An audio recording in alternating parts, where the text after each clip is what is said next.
Why so many influencers are quietly going broke and no one's talking about it? They had it all. Millions of followers, a $10 million mansion, private jets, designer everything. But behind the camera, bounced checks, foreclosures, lawsuits, and in some cases, complete collapse. This is the quiet death spiral of influencer fame, and how some of the most followed people on Earth ended up broke, sued, or just gone. Let's start with the Ace family. Austin McBroom and Catherine Pays were the golden couple of YouTube. 19 million subscribers, daily vlogs, surprise gifts, the perfect family with the picture-perfect life. In 2019, they announced a massive new home, a double mansion in LA. 10 bedrooms, 12 bathrooms, basketball court, cinema, infinity pool. But behind the scenes, they took out loans, missed payments, refinanced. And then the lawsuit started. First came the boxing scandal. Austin promoted a YouTubers versus TikTokers event promising million-dollar payouts. But when the event ended, fighters said they never got paid. Social Gloves, the company Austin was tied to, was sued. Investors wanted their money back. One lawsuit was for over $100,000. At the same time, contractors claimed they were never paid for building the mansion. Public records showed liens and claims stacking up.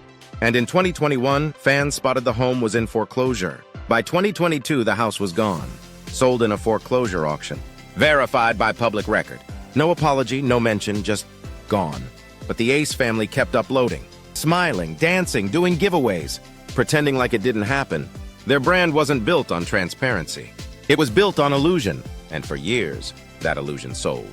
Now let's talk about Dan Bilzerian, the Instagram king. Poker chips, guns, models. He claimed to be a self-made millionaire, said he won over $50 million playing poker. But then Ignite International, his company, went public, and the numbers told a different story. Filings showed massive losses, over $50 million in a single year, and nearly $1.2 million spent on office expenses like yachts, travel, and mansions. Then came the lawsuit. Ignite's former president said Bilzerian used investor money to fund his lifestyle. The mansion? Rented. The jet? Paid by the company. The poker money? Unverified. In court, Bilzerian admitted some wins were backed by other people's money. The lifestyle? Mostly marketing. And when Ignite collapsed, so did the image. He left LA. Went quiet. No more viral stunts.